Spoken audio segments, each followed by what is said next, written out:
pensando em casa esses dias. Eu gosto muito do Adhemar de Campos. Eu gosto muito dos CDs dele que você acha na internet que você não dá nem para escutar, a voz tão ruim que é a gravação, né? E ele tem um hino que eu gosto muito, e o hino, cara, só tem uma estrofe, que chama O Exército de Deus. Geralmente eu escuto bem alto lá em casa e canto bem alto com todo mundo dormindo. Fazia mais isso quando o Gabriel estava em casa, porque daí eu ia lá e enfiava a mão na cabeça dele, passava óleo, né? Mas o hino só diz isso aqui: eu posso escutar o exército de Deus marchando sobre a terra, em plano de guerra vai. Já ouço o louvor, que é a arma de vitória. O exército de Deus marchando vai. Cara, é muito legal. É muito gostoso você cantar hino alegre. Eu não tenho nada contra a música lenta, né? O worship. Mas eu venho de uma galera que gosta de música lenta, né? Quem foi nas conferências do Cirilo cantou 15 minutos a mesma estrofe do Poderoso Deus. A gente não pode reclamar muito do worship. É que só mudou o nome. Antigamente era adoração extravagante. Só mudou, né? Mas a gente cantou muita música do David Keelan que durava meia hora. Né? O worship está até mais legalzinho, menos tempo. Eu não tenho nada, mas eu gosto de bater palma e eu gosto de hino que me levante para a guerra.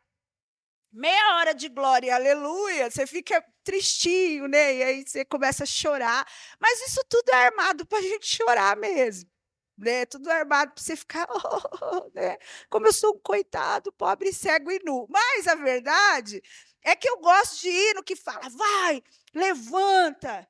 Né? Como é tão poderoso e tão revelador a graça de Deus nesse hino. Né? O exército de Deus marchando vai. Né? E esse exército hoje, meu irmão, é a igreja. Quem não faz parte da igreja não faz parte do exército de Deus. Porque nós estamos em guerra, e é uma guerra travada o todo tempo. E nesse tempo em que nós temos, e eu acredito, Deus tem vontade de restaurar a paz a começar de nós, com o exército dele. E eu quero ler com vocês Ezequiel 37, que é, há semanas Deus vem falando comigo sobre esse capítulo da Bíblia. Eu nem sou muito chegada aos profetas, mas quando Deus manda ler, eu leio e Deus fala. Diz ali, sim. A mão do Senhor estava sobre mim, e por seu espírito, ele me levou a um vale cheio de ossos. Ele me levou de um lado para o outro e pude ver que era enorme o número de ossos no vale e que os ossos estavam muito secos. Ele me perguntou: Filho do homem, esses ossos poderão tornar a viver? Eu respondi: Ó soberano Senhor, só tu o sabes. Olha aqui, né?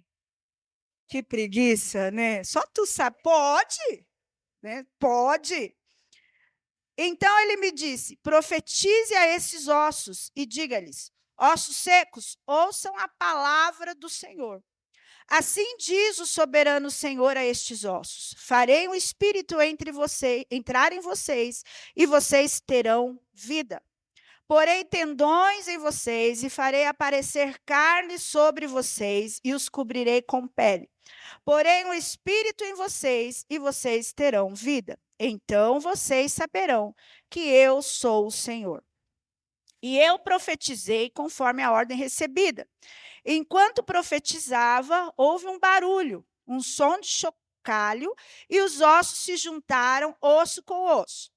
Olhei e os ossos foram cobertos de tendões. Como diz a pastora Vanilda, daí eu já estava, ó, quilômetros de distância, né? Foram cobertos de tendões e de carne, e depois de pele, mas não havia espírito neles.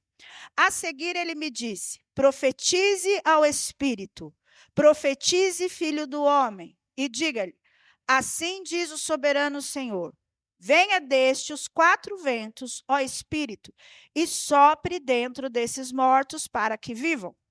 Profetizei conforme a ordem recebida, e o Espírito entrou neles. Eles receberam vida e se puseram de pé. Era um exército enorme.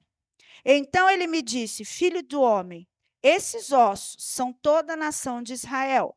Eles dizem: nossos ossos se secaram e nossa esperança se foi. Fomos exterminados. Por isso, profetize e diga-lhes: assim diz o soberano Senhor: o meu povo, ó meu povo, vou abrir os seus túmulos e fazê-los sair. E trarei vocês de volta à terra de Israel. E quando eu abrir os seus túmulos e os fizer sair, vocês, meu povo, saberão que eu sou Deus.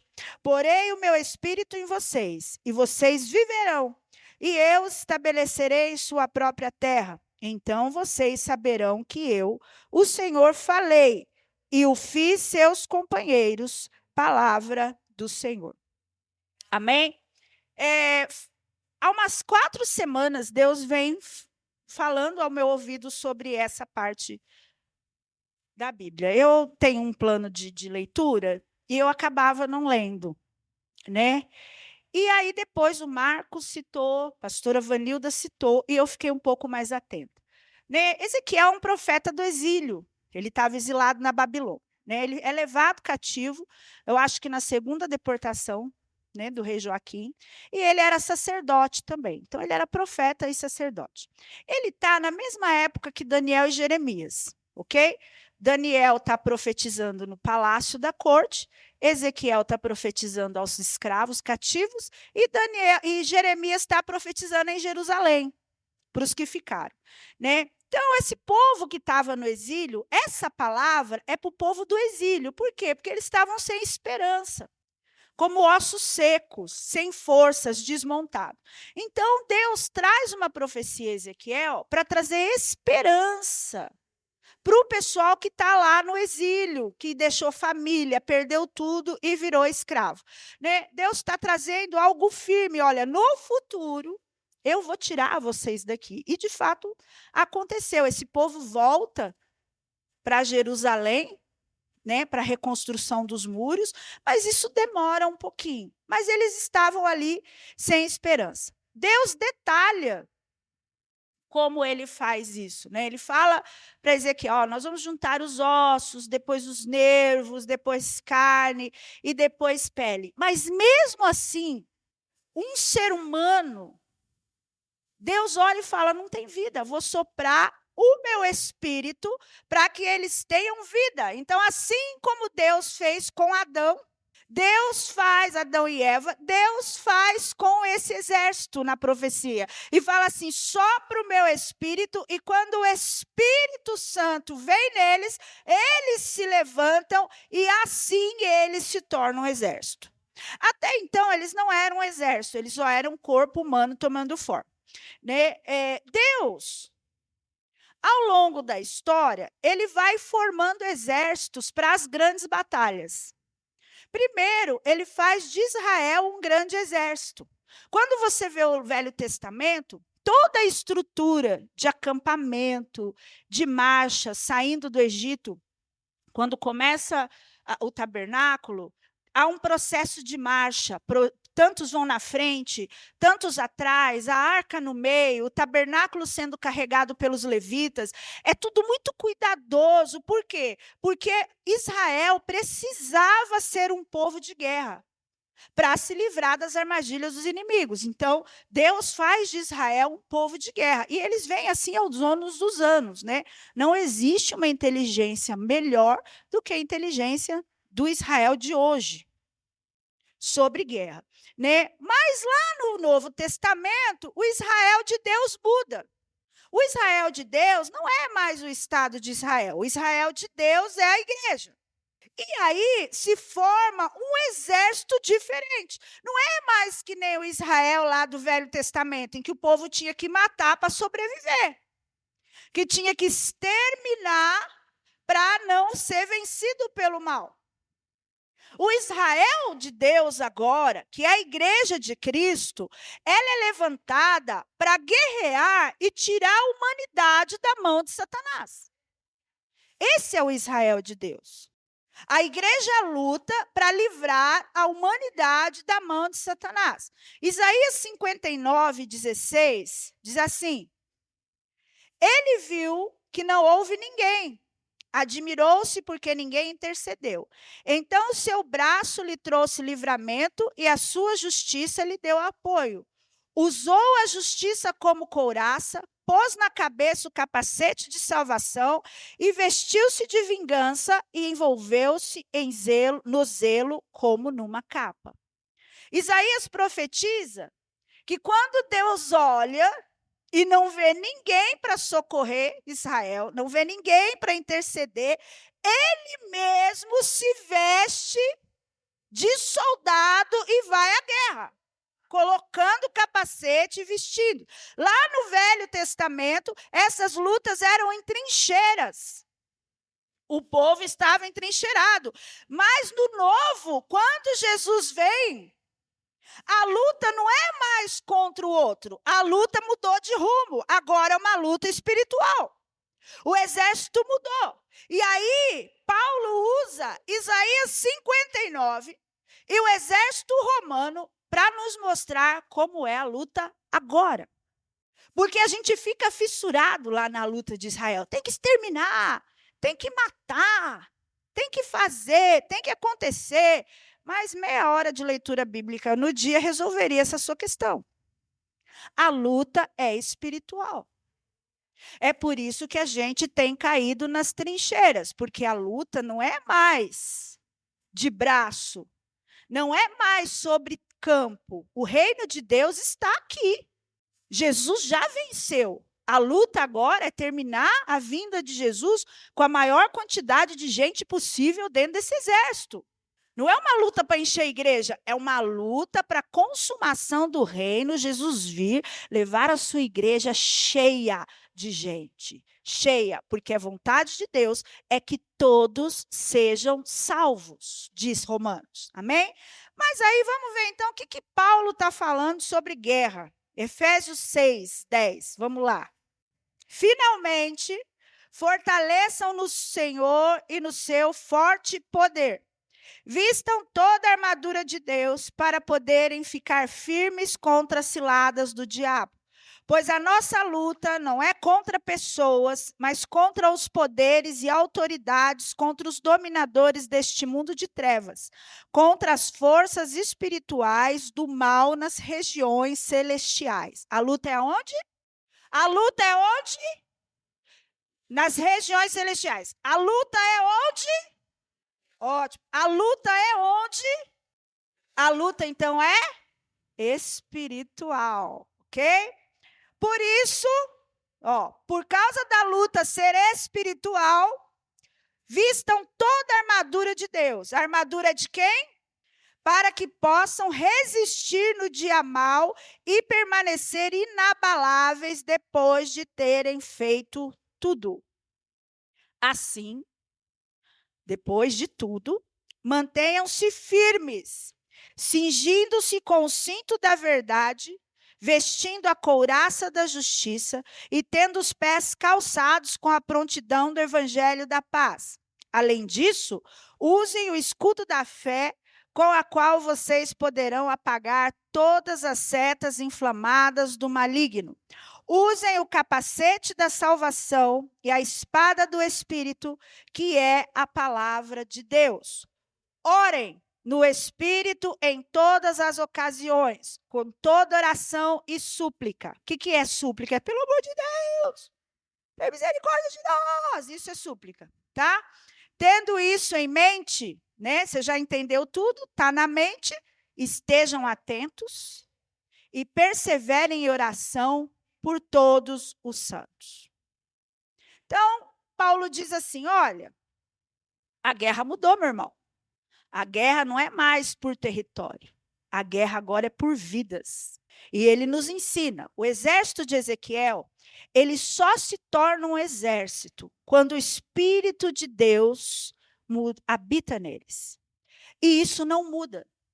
A única coisa que não muda entre aquele exército e nós é que nós só somos um exército de Deus quando o Espírito Santo está dentro de nós. As pessoas, elas já estão mortas em seu pecado. Um dia desse o Marcos falou, eu tenho a impressão que fulano vai morrer no pecado. E eu disse, Mas ele está vivo? E ele não tinha pensado nisso. As pessoas já estão mortas em seus pecados. Então, somente quando o Espírito Santo habita nelas, é que elas começam a fazer parte do exército de Deus. Eu sei que isso é dolorido para nós, que tem parentes, que tem filhos que não conhecem a Jesus, que não amam a Jesus. Mas a verdade é que nem todo mundo é filho de Deus. Porque a Bíblia diz que não. Qual é a nossa obrigação? Orar sem cessar para que eles conheçam o Senhor. E aí Paulo diz assim: esse novo exército que Deus prepara, ele tem que se vestir do que é de Deus para lutar. Não para manter firme contra as ciladas de Satanás. Então, Paulo diz assim: para que você tem que se vestir da armadura de Deus? Para ser forte? Não. Para se manter firme contra as ciladas do diabo. Não existe outro objetivo, meu irmão. Você não dá conta de lutar sozinho. Então, é só para você se manter firme. Efésios 4, 27 diz assim: e não deem lugar ao diabo. Tiago 4, 7 diz assim: portanto, submetam-se a Deus, resistam o diabo e ele fugirá de vocês. E 1 Pedro 5,8 diz assim: sejam sóbrios e vigiem. O diabo, o inimigo de vocês. O diabo não é inimigo de Deus. Deus não tem inimigo à altura. Deus é poderoso, o resto é resto. O inimigo é nosso, tá? De vocês anda ao redor como leão, rugindo e procurando a quem possa devorar. Então, a Bíblia diz o que para nós? Quem é que dá lugar para o diabo? Somos nós. Você é completamente responsável pelos atos de pecado que você faz. Porque é você que dá lugar. Então, primeiro, nós somos alertados que o diabo está olhando. Ele está ao redor, né? Aí ele vê uma ponta e ele vai lá e tenta. E você resiste. Porque se você não dá conta de não dar lugar, a Bíblia diz: resiste. Em algum momento a sua mente pensa e na hora de fazer você resiste. Então as palavras para resistir ao diabo é submissão e resistência. Quem não se submete a Deus, não submete às autoridades da igreja, não se submete às suas lideranças, elas não têm resistência. A palavra de ordem é: me submetendo a Deus, eu consigo resistir ao diabo. Porque Deus é mais poderoso. E aí, logo abaixo, Paulo começa a mostrar do que é composta a armadura de Deus, não a minha. Nós vemos isso em Davi, porque todo mundo queria que ele vestisse a armadura de Saul, e ele não deu conta. E ele se reveste da armadura de Deus, e ele fala: eu vou contra ele com o meu Senhor. Não com uma armadura. Então, você não dá conta sem a armadura de Deus. E aí, quando a gente lê, a gente pensa: que tipo de armadura é nossa, essa, né? E lá, automaticamente, a gente vai tentar ver um desenho e tal. E a gente fica com essa ideia mesmo de armadura. Porque o nosso cérebro trabalha assim. Mas não é bem isso que a Bíblia está tentando falar. Né? A armadura romana era uma armadura que trazia conforto, firmeza e proteção para os seus soldados. E isso não muda. Deus quer nos trazer proteção, firmeza e conforto, para que a gente se sinta apto a lutar. A primeira coisa é que a gente tem que se armar para se proteger e não atacar. A proteção de Deus é igualzinho, fala no livro de Salmos. É uma galinha, é um passarinho com todos os seus pintinhos embaixo das suas asas, para que Deus nos torne forte. E a primeira coisa que ele fala é que você tem que cingir, tem que estar com o cinto da verdade. O cinto também mostra a patente do cara. Quando ele vem com o cinto, você sabe quem ele é. Por quê? Porque a verdade, meu irmão, é o que vai à sua frente. Isaías 11 diz que a verdade é o cinturão, é a faixa de Jesus. Jesus é a verdade. Agir em verdade é uma qualificação importante para um soldado, pois ele mostra lealdade e força. Sem verdade, você não é leal. E o âmbito espiritual, ele não está só acima das nossas cabeças ou em volta do nosso corpo. Ele está em corpo, você toca nas pessoas. Então, a sua lealdade, ela está em Cristo e está em volta. Você tem que ser leal e forte pelos seus irmãos. Então, não é só uma couraça, é uma qualificação de caráter. É a verdade.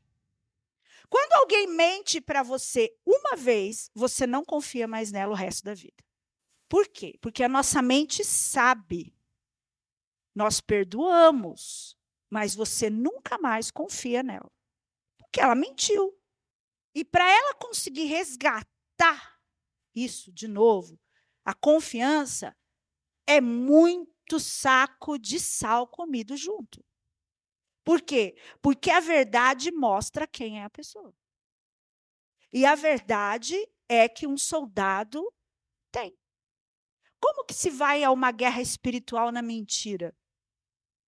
Como se vai numa guerra espiritual sem qualificação de lealdade? A outra é a justiça.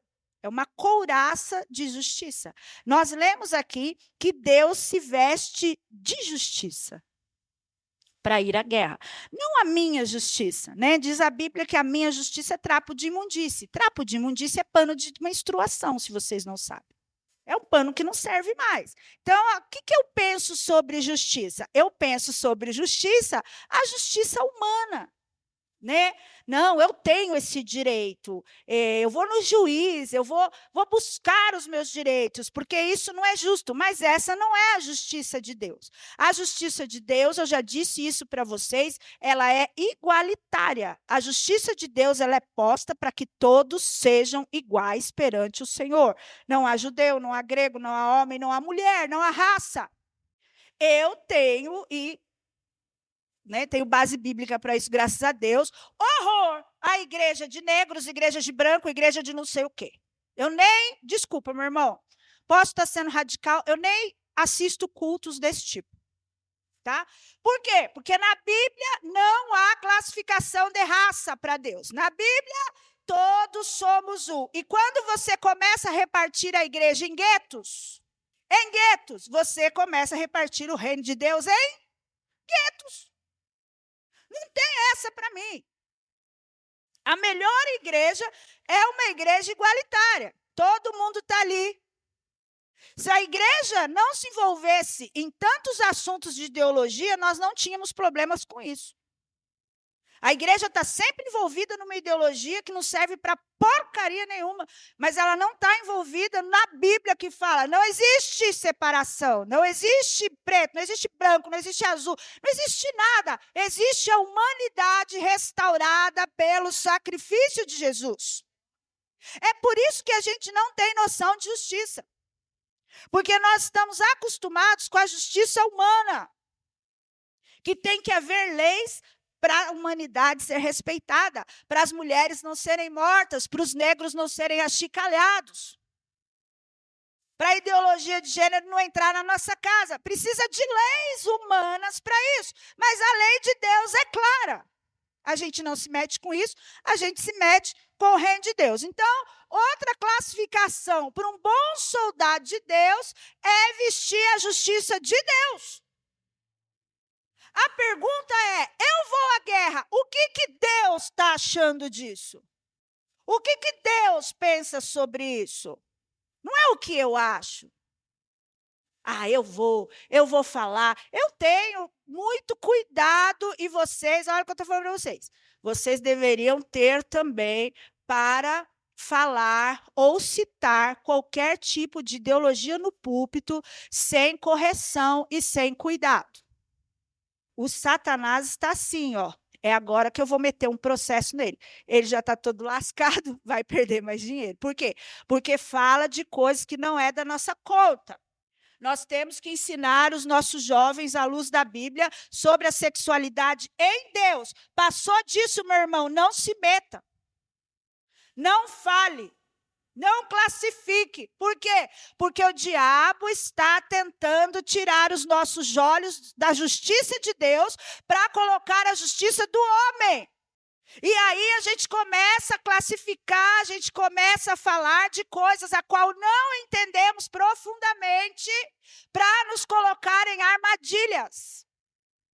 Fazendo a gente olhar para o ser humano sem piedade e sem achar que ele merece a justiça de Deus na vida dele. Você fala assim, a justiça de Deus vai pegar, tomara que pegue, porque a justiça de Deus é a guerra contra o diabo vencida e o povo completamente restaurado.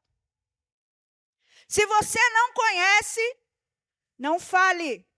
Principalmente, não fale daqui de cima, onde está sendo gravado. Não nos coloque em problemas. Por quê? Porque essa não é a sua justiça.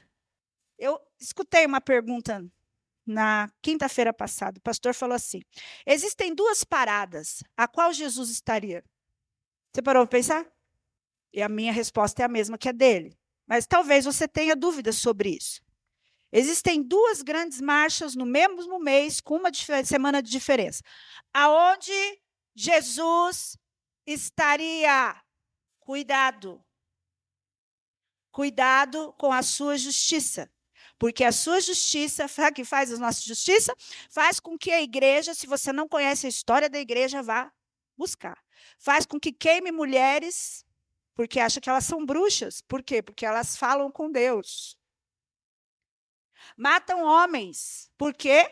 Porque eles são contra a religião do outro. A igreja não se envolve em justiça humana. A justiça vem de Deus. Quando Jesus cita Isaías, lá na sinagoga, eu acho que foi a pastora que falou sobre isso essa semana, o final em Isaías diz, a vingança de Deus. Jesus não cita a vingança de Deus, porque a vingança já foi feita. Jesus veio. A vingança não é sua, meu irmão, porque nós estamos no âmbito espiritual. Quando você quer a sua justiça, você vai contra o outro. Mas será que nós estamos 100% certo no que achamos? E se a justiça que você está pedindo vir sobre você, você dá conta? Será que parte do que estamos passando não é a justiça? Cuidado com o que você anda vestindo. A outra é o evangelho da paz. Ai, que delícia. É o evangelho da... Falava para a galera que a gente estava dando oficina semana passada, o evangelho é uma boa notícia. A boa notícia é que o governo de Deus chegou. Ir para o inferno não é uma boa notícia. O que eu mais gosto, quando eu vejo alguma coisa na internet que não está de acordo com a palavra de Deus, são os comentários. Ridículos? Sim. As pessoas não têm noção das coisas, né?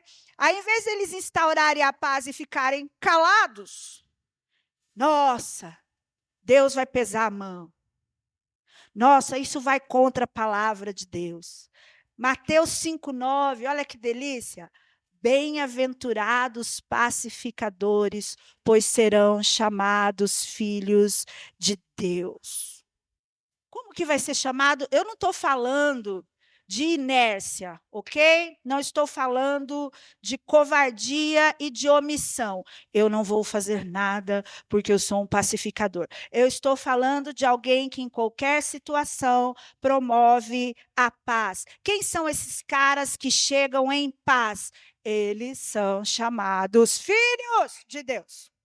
Tá? Omissão é pecado, covardia não é do reino de Deus, mas aquele que promove a paz para consertar, sem guerras, sem discussões sem fim. Já dizia Paulo, não entre nesses assuntos. Eu tenho uma tática, gente, eu tenho minha base teológica clara, eu sei exatamente no que eu acredito, eu sei exatamente na base teológica que eu tenho, eu sou arminiana, eu acredito nisso, e acabou. E aí vem um calvinista, e eu estou no meio de muito calvinista, e começa a falar no meu ouvido, quando sabe que eu sou pentecostal, eu faço que nem o Calvinator. É mesmo? Por quê? Porque Paulo já dizia, essas conversas não trazem frutos para o reino reino de Deus. Quando alguém me chama para dar uma palestra em qualquer igreja, presbiteriana ou batista, eu já aviso, eu sou pentecostal, ok? Por quê? Só para avisar. Porque eu não estou nem aí. Porque isso é ideologia, meu irmão. Se a gente não tomar cuidado, a gente promove guerras ideológicas a partir da palavra de Deus. Eu sou complementarista e tem um monte de gente aqui na igreja que não é e que fala claramente. Eu já tive isso, eu coloquei um negócio ali na frente, aí uma pessoa disse, isso está errado. Eu fiquei calada, por quê? Porque eu não estou nem aí. A pessoa viu, leu e falou, isso não é uma verdade, mas é para mim. E aí eu vou pegar minha Bíblia e eu vou te provar que eu sou complementarista. O que é? Eu acredito que o homem e a mulher são feitos iguais, em submissão a Deus. As funções fisiológicas são diferentes, mas o homem não é maior que eu para fazer as coisas no reino de Deus. Eu acredito. E aqui dentro tem gente que não acredita. Esses dias eu e o Marcos estávamos discutindo, esses dias não faz um tempo, sobre a Bíblia. E eu falava, não é assim. E ele dizia, é assim. O Johnny começou a ficar nervoso. Tomara que não seja isso que tenha deixado ele ansioso. E aí, a gente, não, não, você está errado, e você que está errado, e barará, barará. E aí eu e o Johnny tinha que ir para uma reunião. Aí eu falei, vida, eu estou atrasada, um beijo. E à noite, adivinha que a gente dormiu junto. Por quê? Porque é ideológico. No reino de Deus, você promove a paz, fazendo um ambiente que não exista nada da mão de Satanás, para que as pessoas entendam o evangelho de verdade. Eu quero ser filha de Deus. Se aquilo não vai me trazer crescimento, se aquilo não vai trazer crescimento para a igreja, e eu tomo muito cuidado aos ensinamentos que eu dou aqui, para não enfiar a minha ideologia, quanto à minha teologia, porque eu quero promover a paz. No dia que a pessoa falou esse versículo está errado, eu podia ter pegado a minha Bíblia, eu falei, ok. Esses dias nós tivemos culto de casais, e ele falou uma palavra a qual eu não concordo. E daí? Eu estou casada, eu estou bem e eu estou feliz. Vou trazer isso à tona? Não, mas a gente traz. Por quê? Porque a gente não tem o que fazer, né? Meia horinha de leitura bíblica, 2 horinhas de oração, resolvia isso. Então, um soldado de Deus, ele promove a paz. Cara, diga isso aos caras que estão amando a guerra de Israel. É por isso que eles não conhecem Jesus. Eles nem creem em Jesus. Todo mundo, Israel enfiou 300 mísseis, matou 500 pessoas, 260 crianças. Eu falo, de que lado Jesus estaria? São os que promovem a paz. Outra coisa que um soldado tem que ter é um escudo da fé.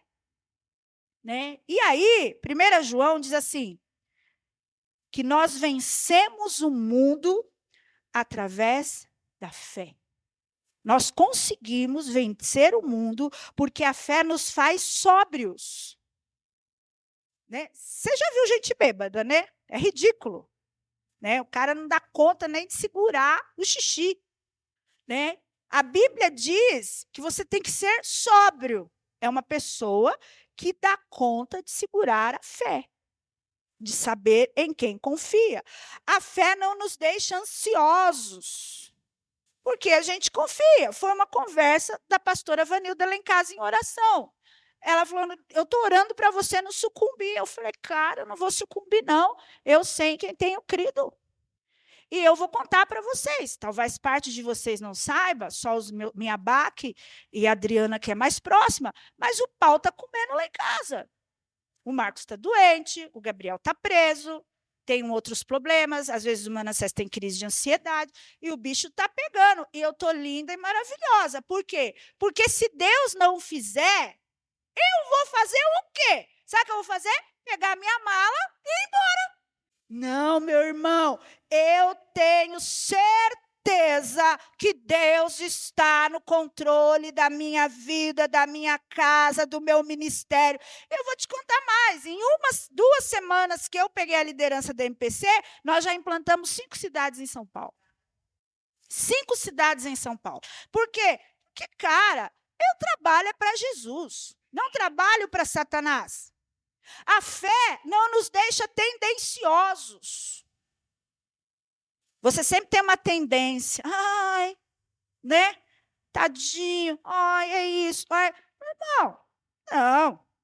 Você tem que ter certeza que Deus é o grande eu sou.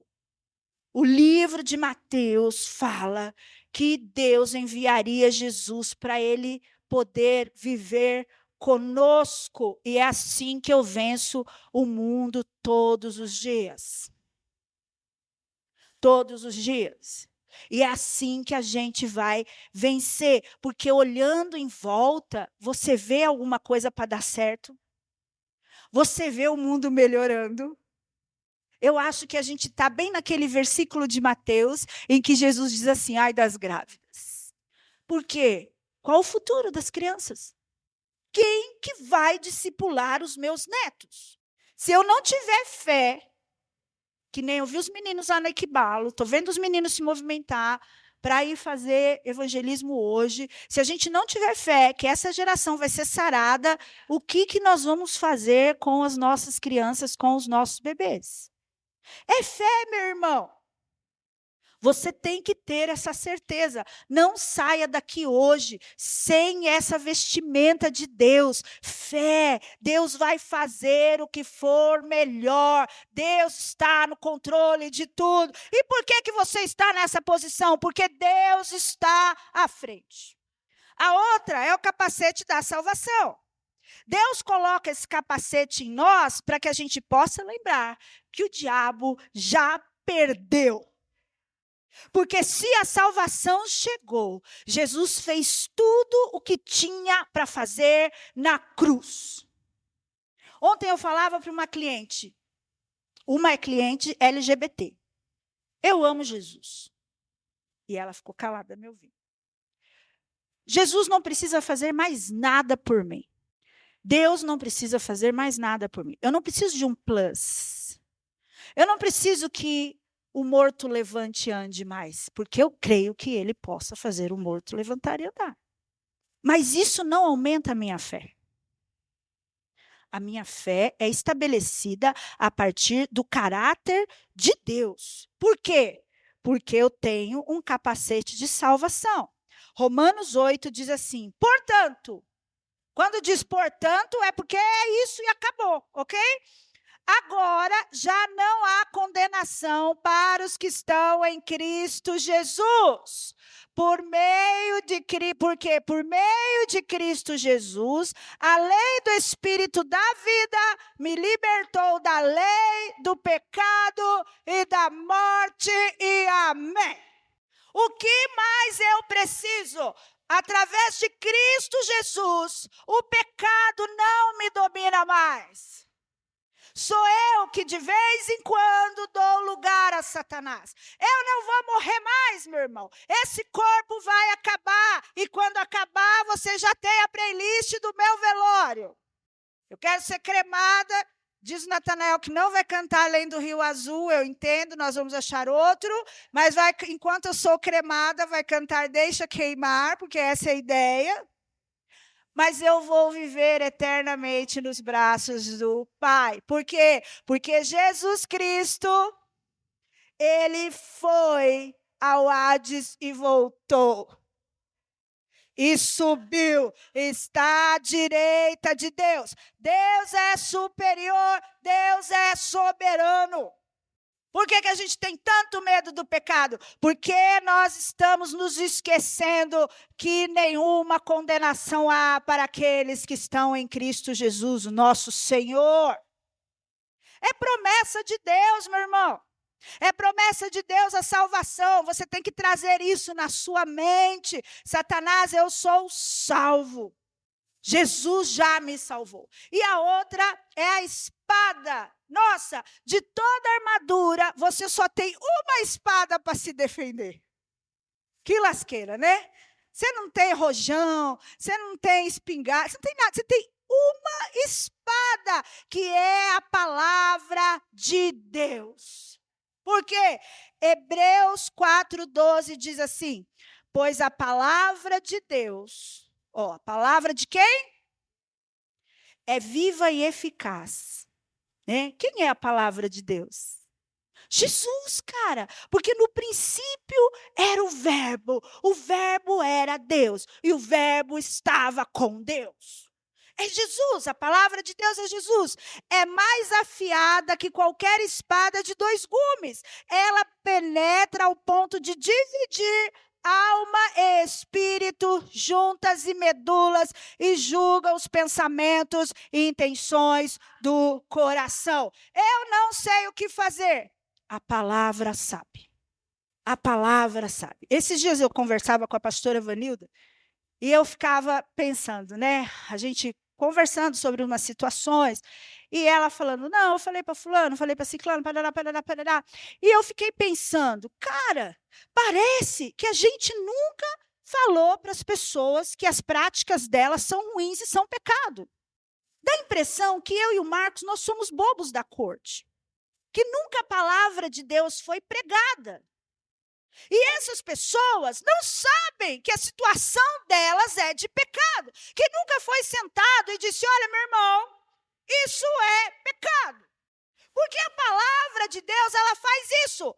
Ela julga os pensamentos, o que eu estou pensando, e ela julga as intenções do coração, o que eu quero. Eu só posso crer que essas pessoas são soldados sem o Espírito Santo. Pronto. Por quê? Porque o que sopra é o Espírito. Todos são discipulados e ensinados sobre pecado. Porque a palavra de Deus é o que nós usamos para vencer o pecado. Não foi assim com Jesus? Jesus está com fome, 40 dias sem comer, sem beber, e o desgraçado chega lá e oferece o que para Jesus? Pão. Está com fome, Jesus? Sou seu amigo, toma um pãozinho. E Jesus sai para lá, porque nem só de pão viverá o homem. Não é assim com a gente? Tô esse aqui que vai resolver o problema. Obrigada, Senhor. Mesmo estando contra a tua palavra, foi o Senhor que mandou. Não. Não. Se não estiver de acordo com a palavra de Deus, não vem de Deus. Diz Paulo que pode ser um anjo vestido de luz, se trouxer um evangelho contra a palavra de Deus, é maldição. E muitos de nós estamos dando amém para as coisas que Satanás tem colocado, e por falta de palavra, a gente não vence. A oração não é uma arma de ataque. Eu louvo a Deus pelos movimentos de oração. Eu estou num monte, não consegui vir essa semana porque eu estou em implantação, não consegui vir essa semana porque o Marcos não estava bem, tudo muito corrido, fiquei uma semana sem trabalhar, e eu adoro ao Senhor por gente que se levanta a orar, mas não é uma arma de ataque. A oração faz com que você fale e escute a voz de Deus. A oração nos molda. Ela nos ensina a se submeter, mas ela não ataca. Ela não ataca, meu irmão. A oração faz com que você seja moldado de acordo com a palavra de Deus. Se há alguma área na nossa vida que mesmo depois de muitos anos em oração, ela não está submetida à palavra, você está errado. Eu conheci e ainda conhecerei milhares de pessoas que têm uma vida de oração muito melhor que a de Jesus. E são horríveis em pessoa. São péssimos, um caráter terrível. Gente que se fazia mais santo que nós. Eu, o Marcos e o Natanael, nós estamos vindo de anos assim, Jesus fazendo assim, sai, sai, sai de escândalo. O povo orava, o povo nos julgava levianos, libertinos, e caíram. Por quê? Só tinha oração. Você passava, a pessoa estava 4 horas da manhã lá, orando. Você fala, mas como é crente? É nada. Jezabel. O tanto que você ora não me diz quem você é. Porque Paulo logo em seguida diz que depois de você ter um caráter bom, aí vem a oração. E aí ele diz assim, tem que ser uma vida acompanhada de oração. Quando que eu oro? Sempre, sem cessar, sem desanimar, vigiando em oração, indo para um lado e para o outro, enquanto os ossos tomavam forma. Ezequiel ia profetizando em oração as palavras de Deus. E depois sopra o Espírito e o exército se levanta. Um exército de Deus, como diz o Ademar de Campos, só pode marchar com vida, e a vida está no Espírito Santo. Então, Deus forma um soldado, um bom soldado, com 3 coisas. Ok?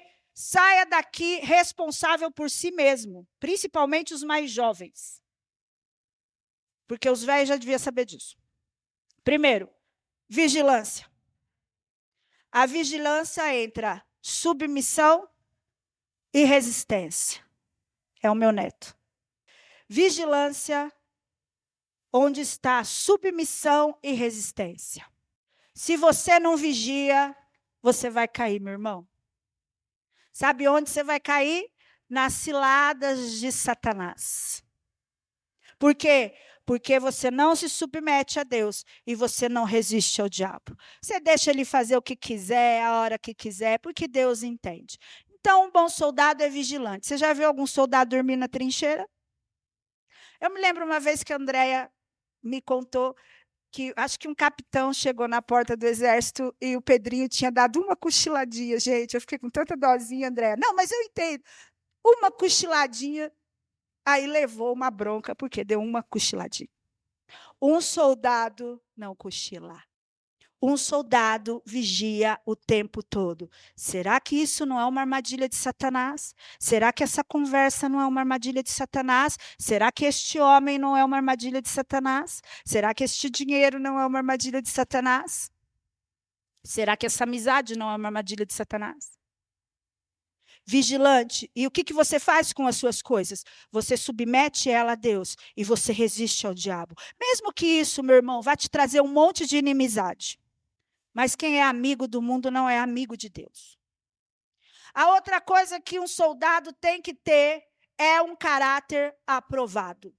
Porque você vigiou e você age na verdade, na justiça, no evangelho, na fé, na salvação e na palavra de Deus. Você tem que ter um caráter aprovado, senão você vai ser destruído na guerra. Porque você não é aquilo que você fala. É por isso, eu nessa estou com o Marcos, eu não acredito em gente que ora muito e na hora de mostrar quem é o completo Satanás na terra. Ok? Você tem que vigiar e você tem que ter um caráter aprovado por Deus. Eu gosto quando Paulo fala, Tito, ninguém pode ter nada a dizer contra vocês. Meu irmão, melhor o mundo te achar um idiota do que você sair destilando, esbravejando, brigando, se metendo aonde não é chamado. Um soldado está na hora certa, no tempo certo, porque ele sabe a sua qualificação, ele sabe quem é o Deus dele e ele sabe o que tem que fazer. Porque senão não dá para chamar o cidadão.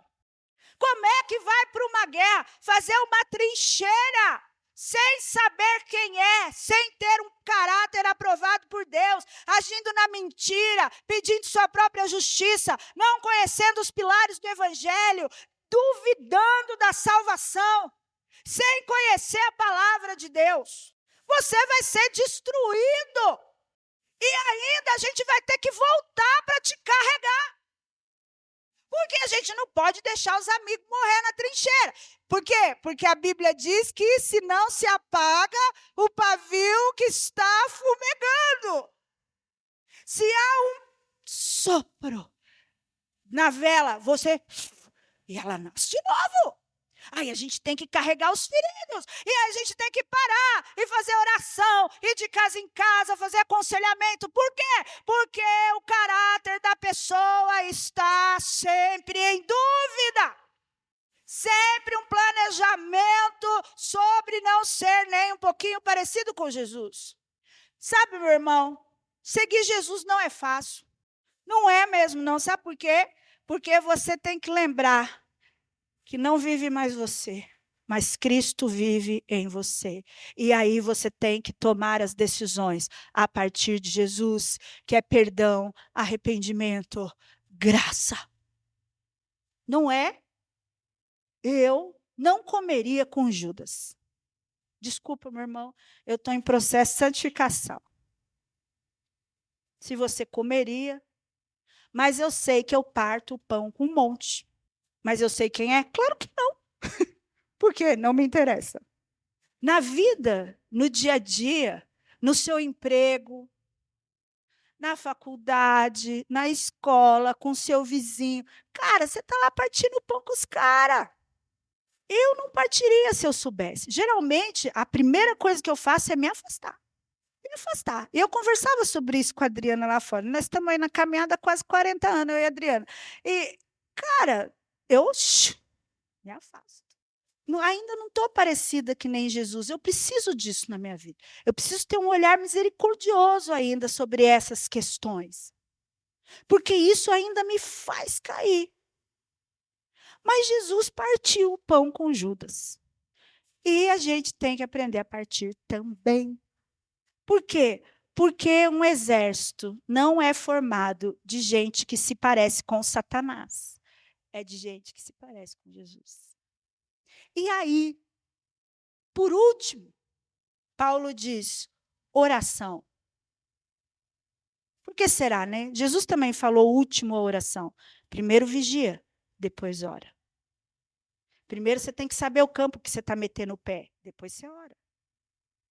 E ele diz oração em todo tempo, em cada momento, em cada passo, em cada decisão. Orem em todo tempo. Orem lavando a louça, orem lavando o carro, orem indo para o trabalho. Como? Orando, pensando, levando os seus pensamentos ao alto. Intimidade com Deus. Porque parte do caráter que você não tem aprovado por Deus, e, irmão, caráter é uma escolha. Você é quem você é porque você quer ser, ok? Parte do caráter por Deus, de intimidade, ele é moldado. E aí você se olha no espelho, diz Paulo que você ainda não está vendo nada, mas um dia você vai ver de acordo. Você fala, você é pilantra. Eu tenho que melhorar a minha postura quanto a isso. A oração faz isso. A oração molda quem você é. A oração molda quem você quer ser. Um exército de Deus, para vencer as ciladas de Satanás, tem que fazer escolhas que às vezes vai nos deixar de lado de algumas situações.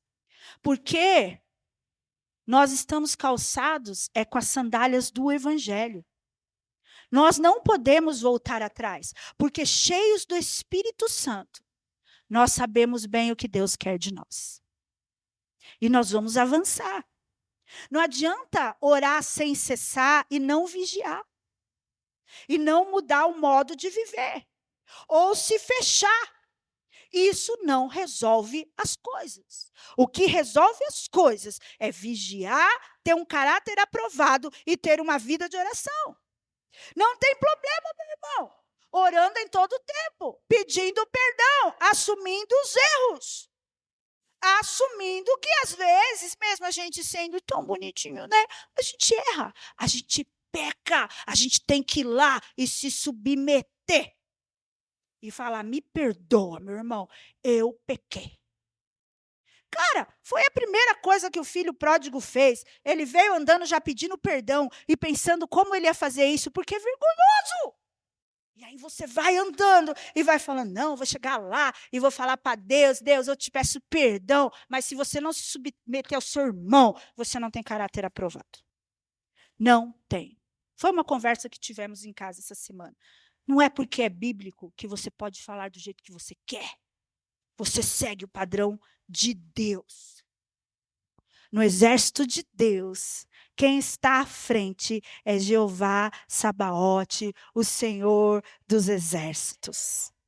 Lá em 2 Crônicas diz assim, Ezequias lá, o pau pegando na guerra, quando Senaqueribe, e ele diz assim, é o Senhor, Jeová Sabaote, que guerreia as nossas guerras. Você não precisa se preocupar, meu irmão.